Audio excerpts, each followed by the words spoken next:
Well, our study today is about whited sepulchres. In Matthew 23, Jesus said, "Woe unto you, scribes and Pharisees, hypocrites! For ye are like unto whited sepulchres, which indeed appear beautiful outward, but are within full of dead men's bones, and of all uncleanness." What is a sepulchre? A grave, a tomb, right? So Jesus said, "Woe unto you, scribes and Pharisees, hypocrites." Who were the scribes? Who were the Pharisees? They were the church leadership of that day, weren't they? So who do they represent? If they represent anyone to us today, who do they represent? Wouldn't it be the church leadership of our day?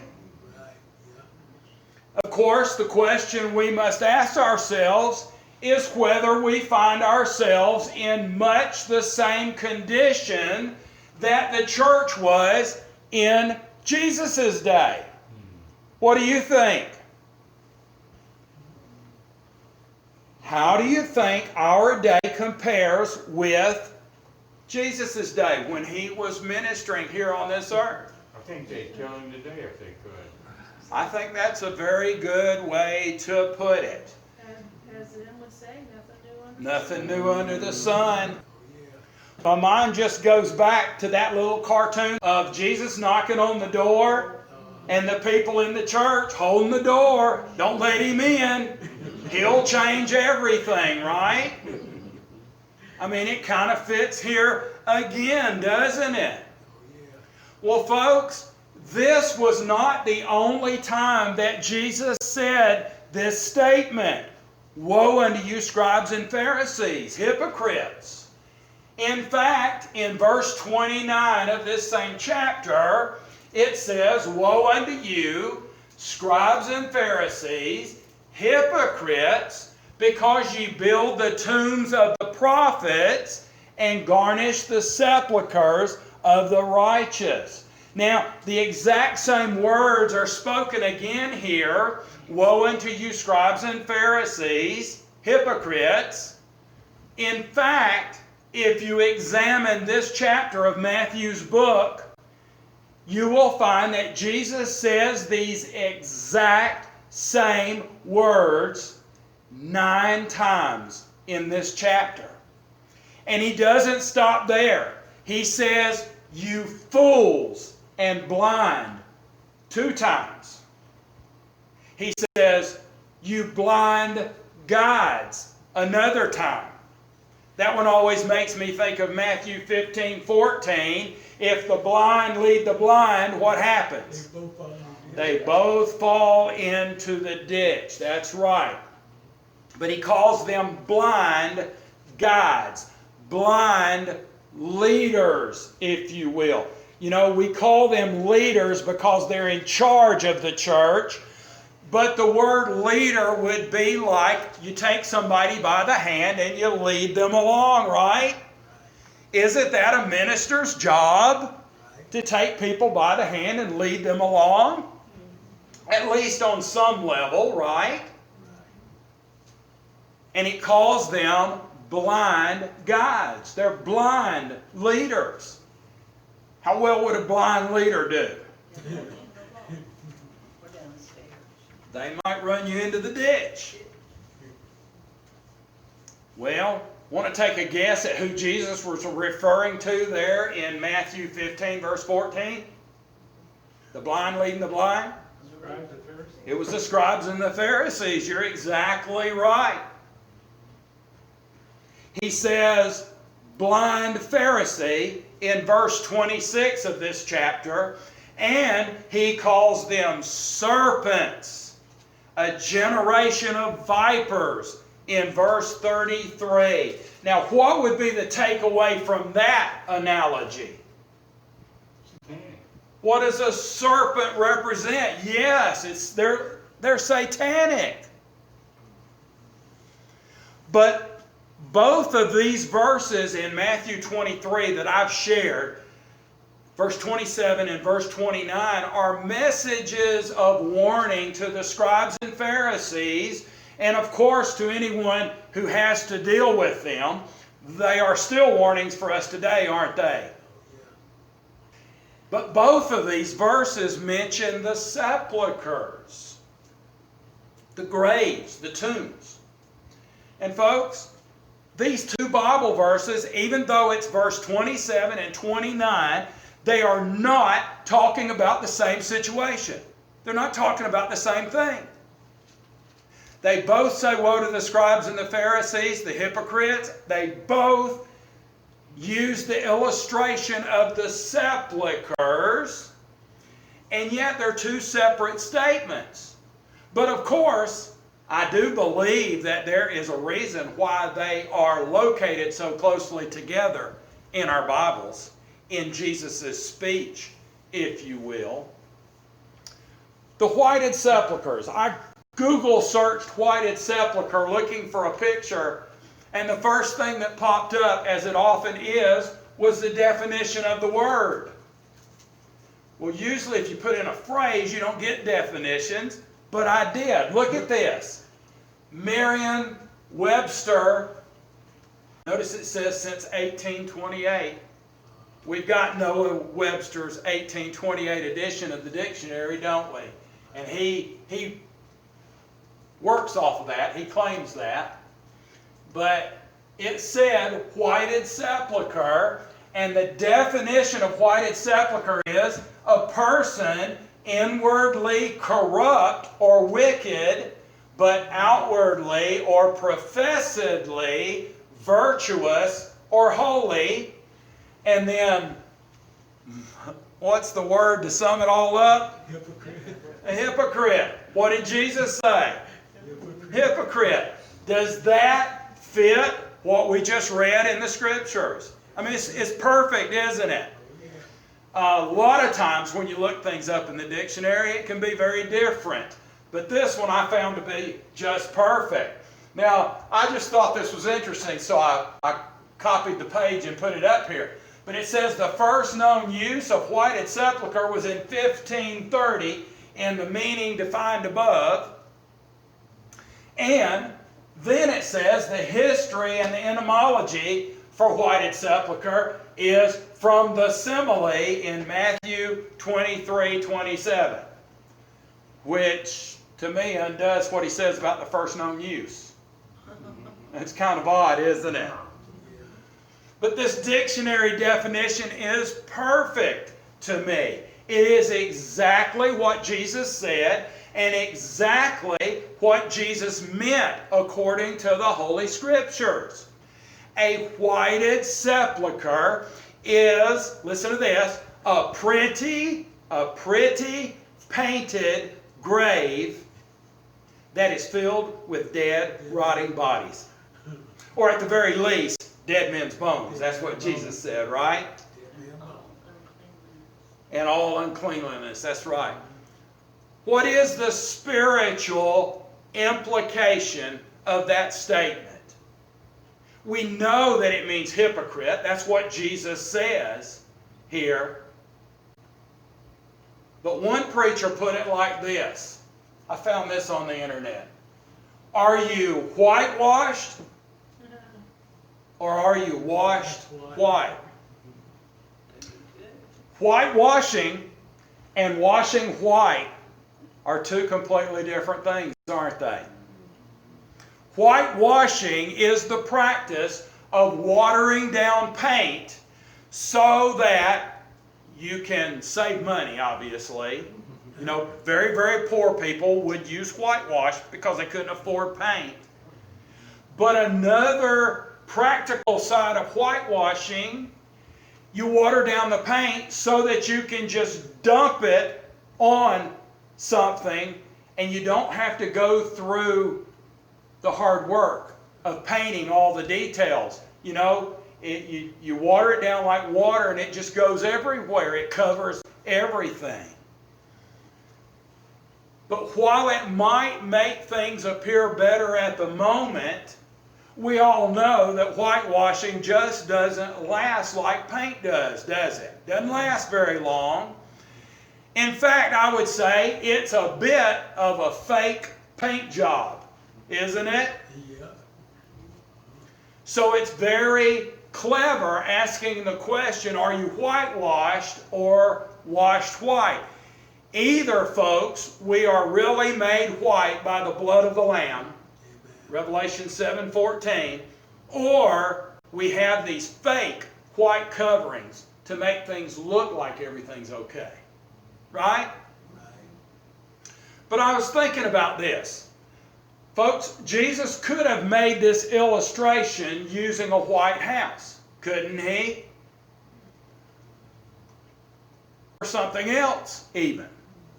Why did he use a sepulchre? What was the actual condition of the church leadership in Jesus' day that made him want to use the term whited sepulchre? Well, if you read this chapter, and we're not going to read the whole chapter, but I'm just going to quickly go through these. Woe unto you, scribes and Pharisees, hypocrites, for you shut up the kingdom of heaven against men, for ye neither go in yourselves, neither suffer ye them that are entering to go in. What was the condition of the church in Jesus' day? Spiritually dead. I mean, it's just terrible. And spiritually dead would be the way to put it. It required a grave, didn't it? It was like the dead men's bones that Jesus talked about. He goes on in verse 14. Woe unto you, scribes and Pharisees, hypocrites. Exact words appear 9 times, so I'm not going to read them every time. But woe, he says. And then he says, for you devour widows' houses, and for a pretense make a long prayer. Therefore you shall receive the greater damnation. What's going to happen to the scribes and the Pharisees? What is damnation? They'll be lost. That's being lost. Damnation means you get the second death. Right? From which there's no resurrection. It amazes me. He says, you devour widows' houses. What are we supposed to do? What is true religion according to the Bible? Isn't it to take care of the widows and the fatherless? So they're doing things completely wrong, and the result is they're going to receive the greater damnation. Verse 15, woe, he says, for you compass sea and land to make one proselyte. What is a proselyte? A conversion. You will compass sea and land to make one new member to your church, is what he's saying. And when he is made, you make him twofold more the child of hell than yourselves. What kind of job are they doing? It's not good, is it? Verse 16, woe, he says, whosoever shall swear by the temple, it is nothing. But whosoever shall swear by the gold of the temple, he is a debtor. Now, what was the thing about the temple with the Jews? Everything. I mean, it was a god. That's a good way of putting it. It was everything to them, wasn't it? It was as if they worshipped the temple itself instead of the God of the temple. Salvation was in the temple, not in the real temple, not in Jesus. Amen. Amen. That's perfect. That's the same thing in Babylon today, isn't it? Well, you know,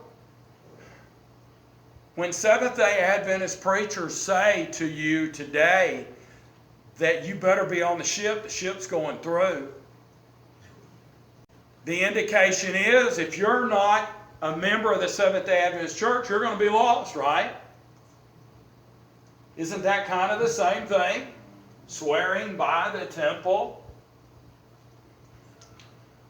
Verse 23, woe, he says again to the scribes and Pharisees, for you pay tithe of mint and anise and cummin, and have omitted the weightier matters of the law. Now we're more familiar with this Bible verse, aren't we? Right. We hear this one more often. He says, you have omitted the weightier matters of the law, judgment, mercy, and faith. These ought you to have done, and not to leave the other undone. Yet another woe upon the scribes and the Pharisees. They were very particular to pay tithes, even of the smallest of seeds, right? Yeah, but they got it from the widows' houses. Yeah, half of it was stolen, wasn't it? And so they didn't see the weightier matters. And law and judgment and mercy is what we're supposed to have on the widows, isn't it? Right. That very same thing that you're saying.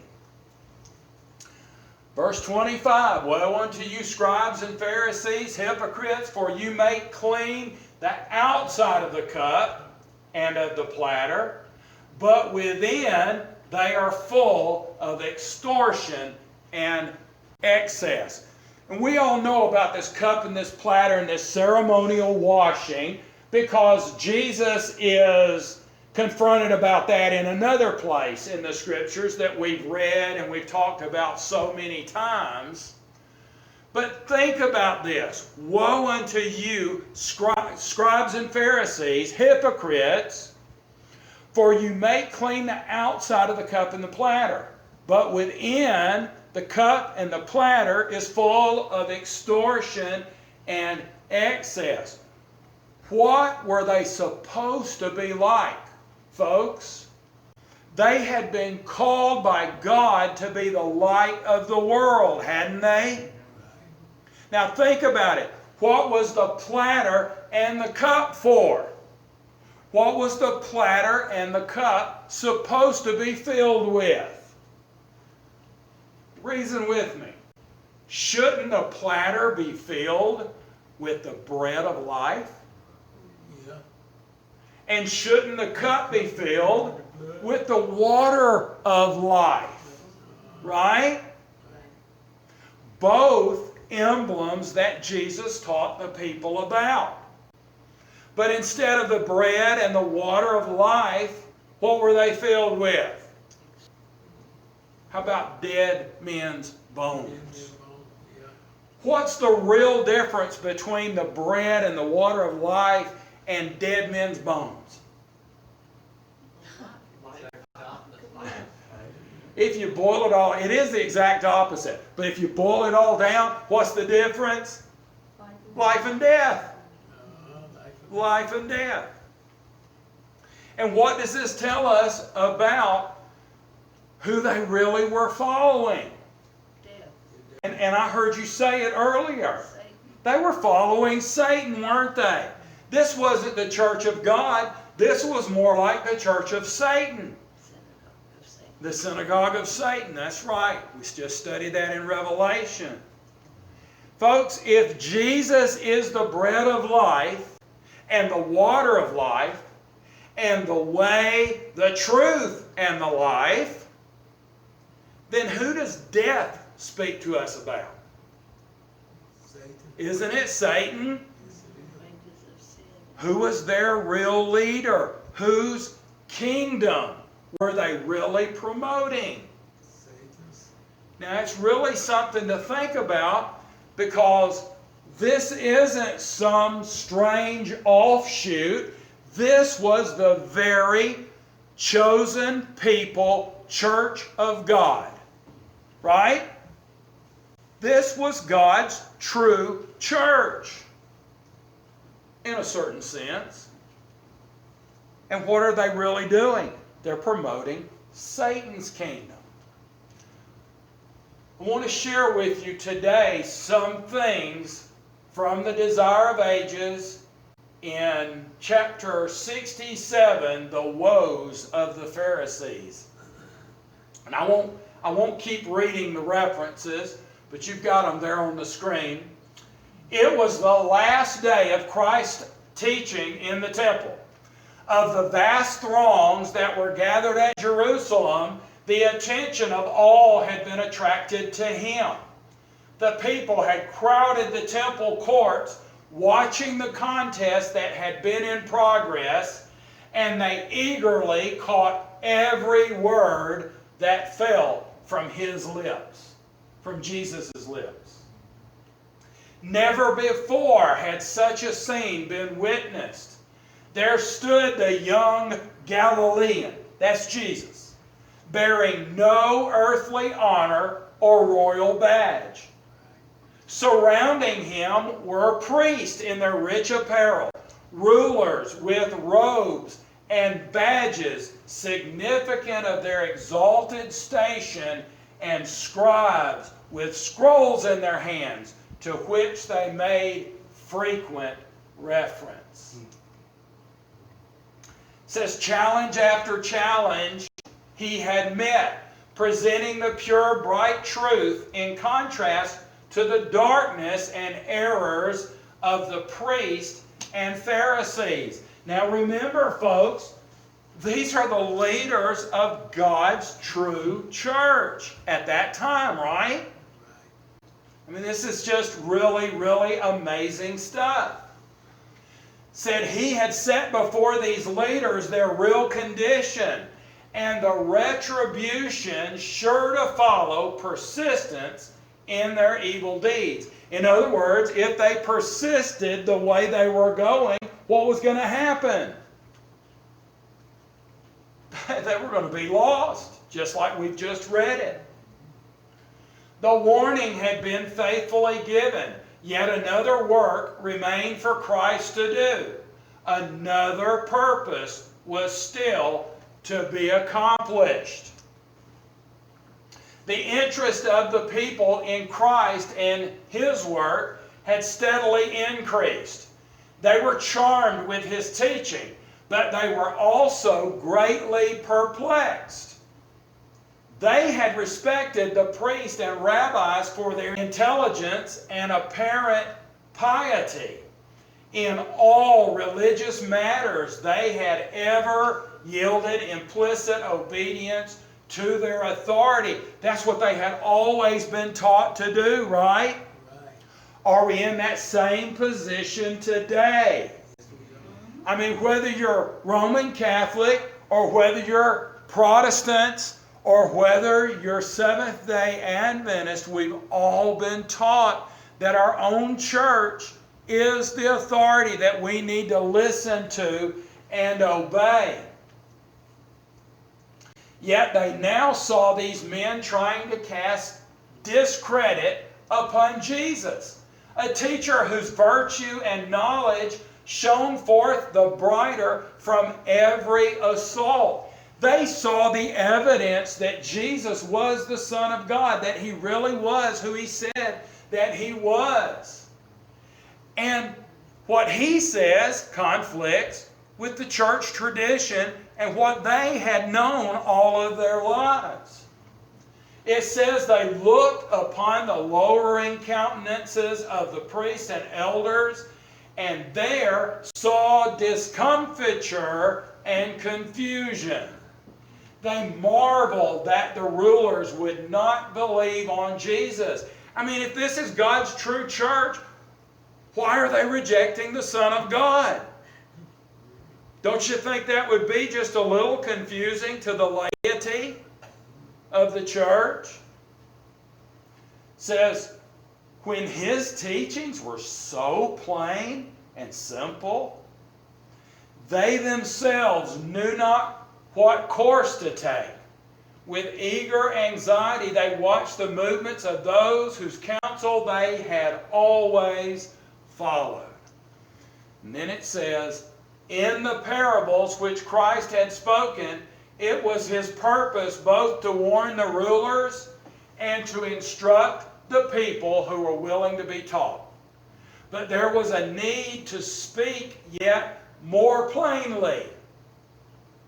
Through their reverence for tradition and their blind faith in a corrupt priesthood, the people were enslaved. Now again, this is God's chosen people church of the day, right? And what's their true condition? The priesthood is corrupt. And the people are enslaved, right? These chains Christ must break. Jesus came to break those chains, right? To set the captives free. Didn't he say that? Yep. It says the character of the priests, rulers, and Pharisees must be more fully exposed. Now I want you to think about this. We've already read that Jesus did his duty in warning the Pharisees. Woe unto you! Woe unto you! Woe unto you! 9 times he said woe unto them. Blind guides, serpents even, he said to the Pharisees. Said he warned them. His job was done there. But there was something else that he needed to do. What was it? To reach the people. To reach the people. To break the chains and set the people free. And this is another one of those times where I want to say that there's 4 very important periods in history that parallel one another. The Old Testament church, the New Testament church, the Dark Ages church, and there's one more. What do you think it is? Today. The last day church. What happened, all these other 3 periods of history, is going to happen again, isn't it? Right.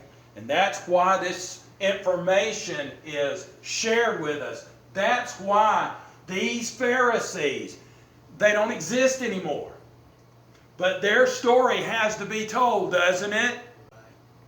Because are there Pharisees today? And do they have the people enslaved? Yes. Is there a corrupt priesthood, in other words, today? Reading on, it says, they themselves did not practice their own teaching. Now, I picked up at the end of a paragraph because I wanted to limit what we're reading here today. But this is speaking about the Pharisees. They made things for everybody else to have to do, and they exempted themselves from having to do it.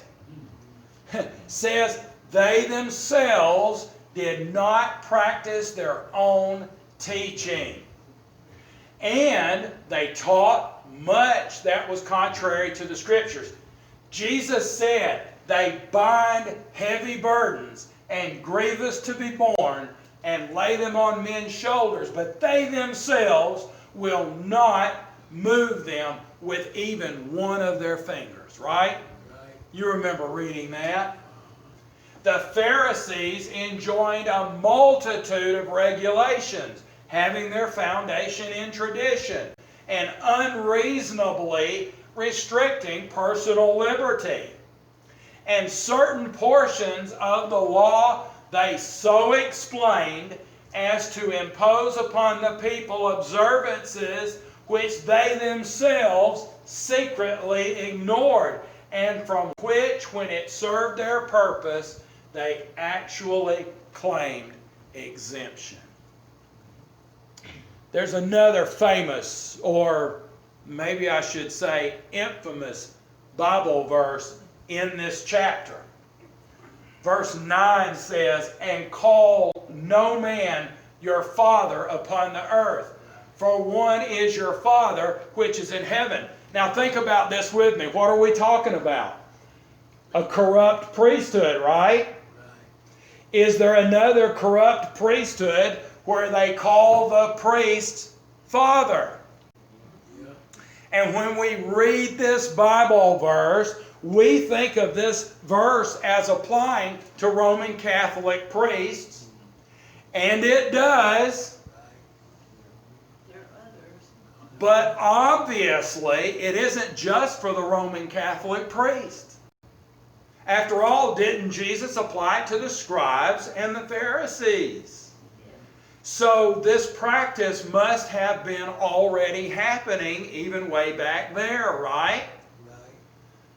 But what does it say? Call no man your father upon the earth, for one is your Father which is in heaven. If I set myself up as something more than a mortal human being, and you call me Father, what would that be like? I mean, I'm usurping the place of God, right? I'm taking the very name of God in doing that.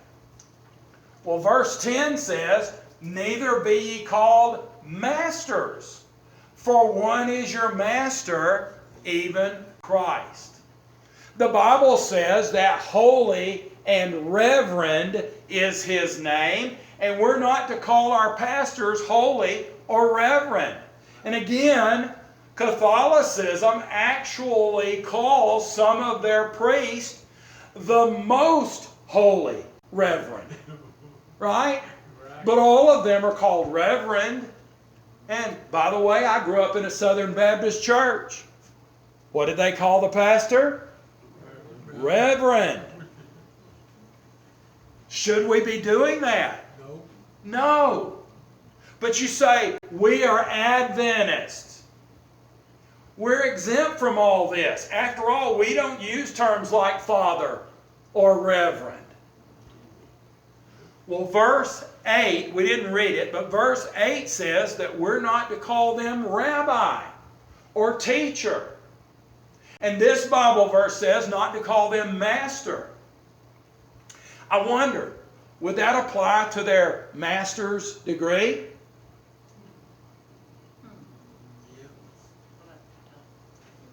The Pharisees were ever scheming to secure these honors. This practice Jesus rebuked. He also reproved the vanity shown in coveting the title of rabbi or master. Such a title, he declared, belonged not to men, but to Christ. Priests, scribes, and rulers, expounders, and administrators of the law were all brethren, children of one Father. Jesus impressed upon the people that they were to give no man a title of honor, indicating his control of their conscience or their faith. Did you hear that? Yeah. Jesus impressed upon the people that they were not to give any man a title of honor, indicating his control of their conscience or their faith. It's a personal thing. Personal. But how are we on this today? Same deal. And my question is this. As Seventh-day Adventists, we may not say Father and we may not say Reverend, but do we lord over the people? Do our ministers lord over the people and tell them that you have to believe what we believe, or else we'll throw you out, we'll kick you out? I can't help but think about your experience. Robin and Doug had an experience with a pastor up in Jasper, and he told them, they said, we're studying the Bible, we've got these questions, and he said, look, you guys need to leave this alone. You don't know what I know. You don't have the books that I have. You can't read Hebrew and Greek like I can. I can too. You can do it online all you want to. Well, you can. But my point, I believe, is more important than his point. And that is, if to be saved, we have to know how to read Hebrew or Greek, there's a bunch of us that's in trouble. Did not the prophet of the Lord say that the gospel is simple enough for a child to understand? Simple enough for the simplest mind to understand? We cannot make this like Catholicism, where we are dependent upon the church for our salvation. We can't make it where we're dependent upon the preacher for our salvation. Folks, I try to help you, and I do think there's times when symbolically I take people by the hand and I lead them along, and I think that all of that's well and good. But I can't save anybody. And you know, even the Apostle Paul said, I have to watch my P's and Q's, because after bringing all these people into the kingdom of heaven, I myself could become a castaway. Right? Says, but he that is greatest among you shall be your servant. And whosoever shall exalt himself shall be abased, and he that shall humble himself shall be exalted. Again and again, Christ had taught that true greatness is measured by moral worth. In the estimation of heaven, it's greatness of character, right? Consists in living for the welfare of our fellow men, in doing works of love and mercy. Christ, the King of glory, was a servant to fallen men. He came here. You know, the Lord of lords and the King of kings came here to be a lowly servant. The meek and lowly one, the Bible says. Well, I want to go back to verse 29. We've already read it. But it's interesting. There is another illustration here, different from the first one. It says, woe unto you, Scribes and Pharisees, hypocrites, because you build the tombs of the prophets and garnish. What does garnish mean? Decorate. Make it pretty, make it fancy. Garnish the sepulchres of the righteous. Look at this. In the days of Christ, a superstitious regard was cherished for the resting places of the dead, and vast sums of money were lavished upon their decoration. What do you think about today? Decoration Day. I mean, May is Decoration Day. it says in that day that was cherished, and I would say, if anything, it's gotten more. It's gotten bigger. It's gotten fancier, right? In the sight of God, this is what? Idolatry. Idolatry. You notice I didn't say this was. It was. But folks, it is. If it ever was, then what is it now? It's the same thing. It is idolatry. In their undue regard for the dead, men showed that they did not love God supremely, nor their neighbor as themselves. The same idolatry is carried to great lengths today. Many are guilty of neglecting the widow and the fatherless, the sick and the poor. Remember, that's true religion. That's pure religion. The sick and the poor, in order to build expensive monuments for the dead. Time, money, and labor are freely spent for this purpose, while duties to the living, duties which Christ has plainly enjoined, are left undone. You know, there's nothing wrong with having funerals. There's nothing wrong with having a marker on a grave and those kind of things. I don't want anybody to get the wrong idea here. But there is definite lines that need to be drawn on this thing. Because, didn't Jesus say, let the dead bury the dead, right? Yep. Well, folks, I don't know exactly what these memorials looked like in that day. I know that there are some pretty extravagant ones out there today. And I don't know what to say about the building of such a monument or the defacing of such a monument. I'm not sure that I could say that it was a good thing to build the Lincoln Memorial. Okay? But I know it was a stupid thing to put spray paint all over it. Y'all heard about that, right?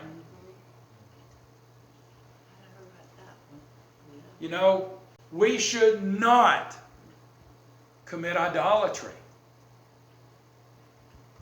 We should not idolize Abraham Lincoln even.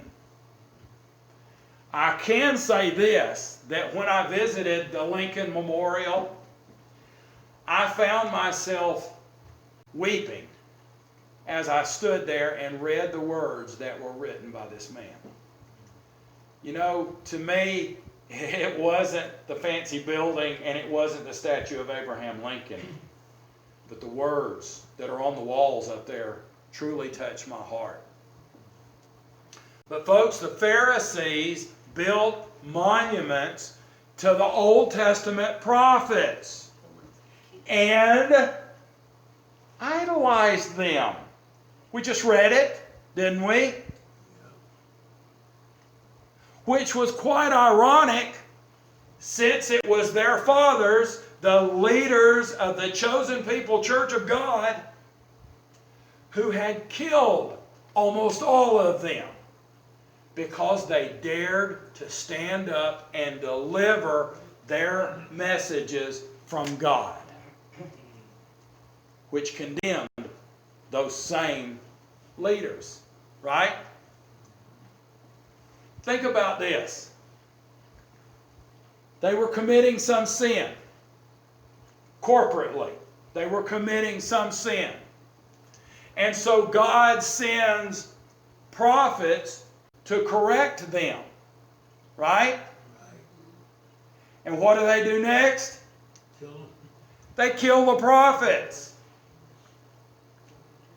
What do they do next? They build a fancy monument to the very prophet that they killed. And you're right. They idolize them.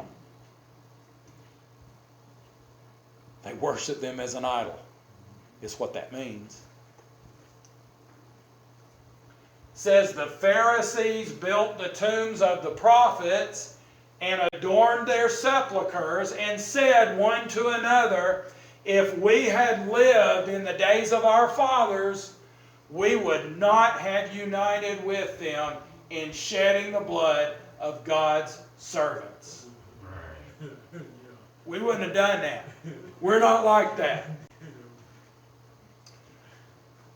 At the same time, they were planning to take the life of His Son, the Son of God, right there in their midst. So they said one to another, right? This raises the question again. Did they really know that Jesus was the Son of God?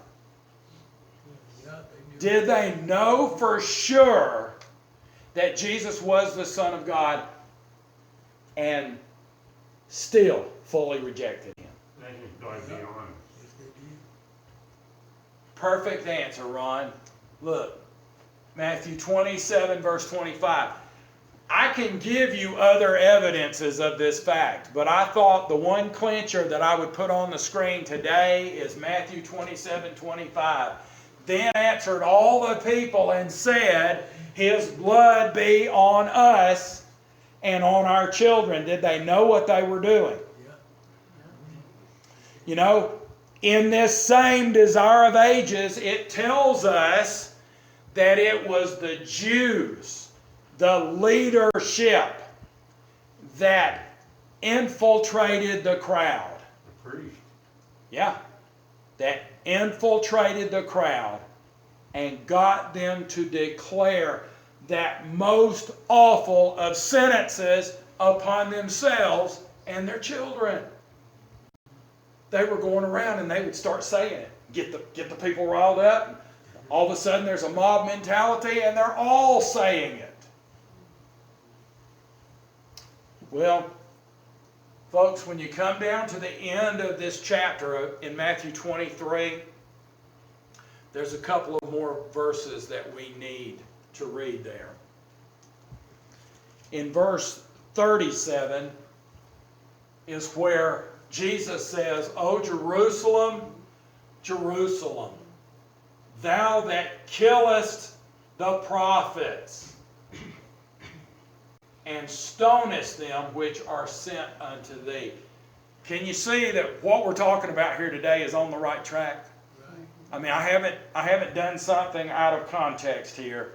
This is exactly what Jesus is referring to.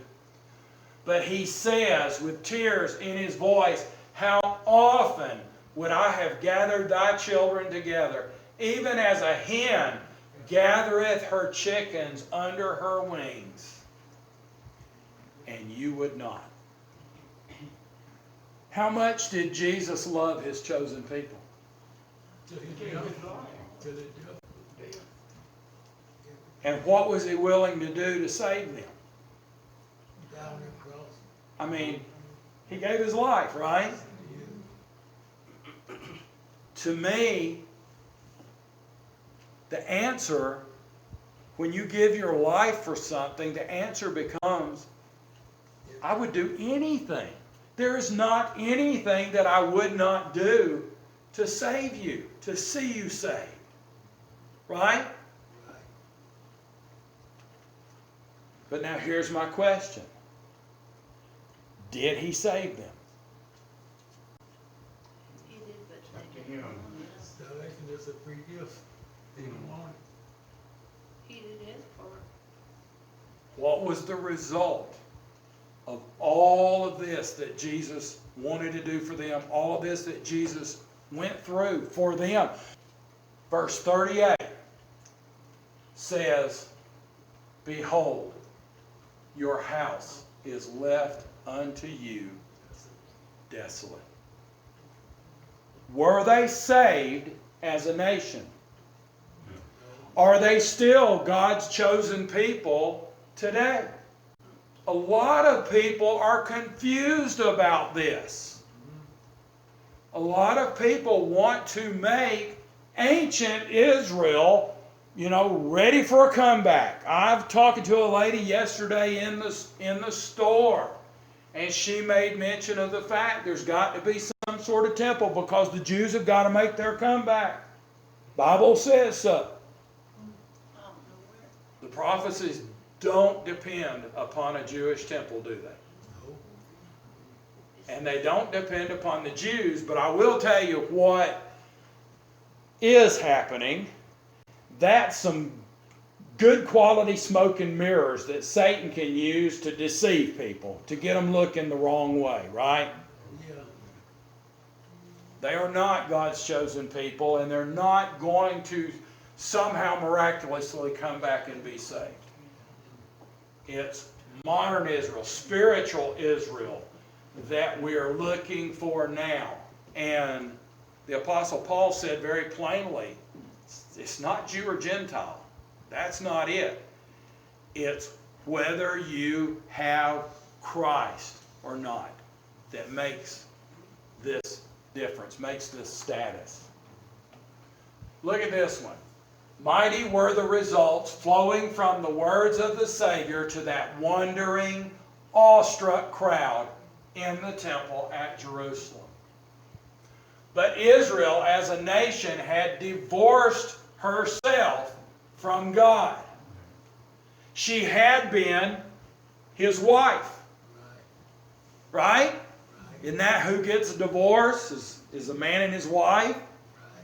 But Israel as a nation had divorced herself from God.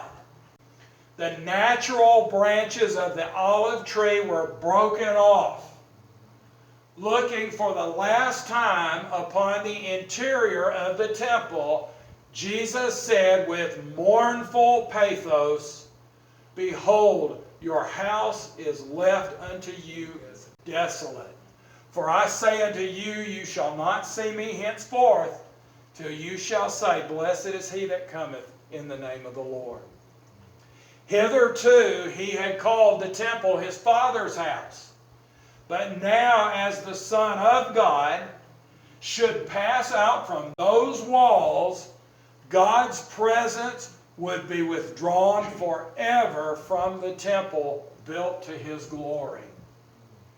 Henceforth, its ceremonies would be meaningless, its services a mockery.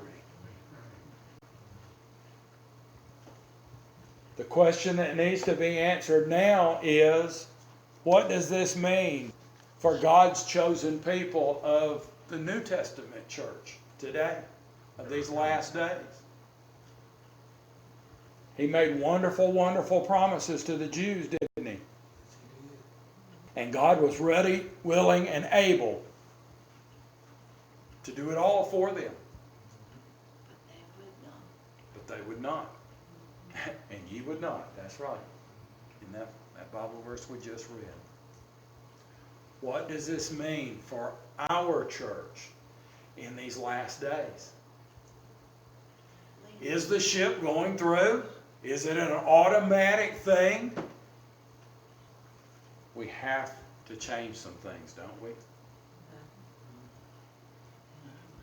It can't just be business as usual. If we persist in the sins that have brought us to where we're at today, where are they going to take us? There you go. I mean, we read it. Damnation, right?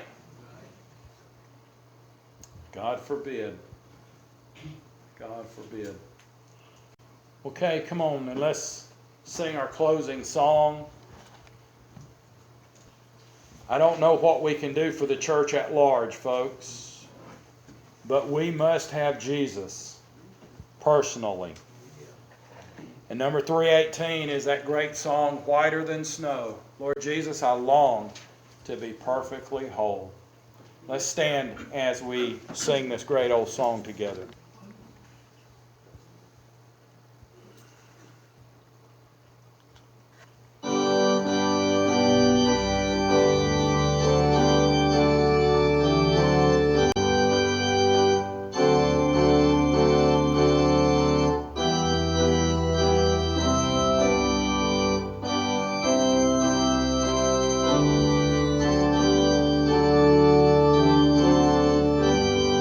All together.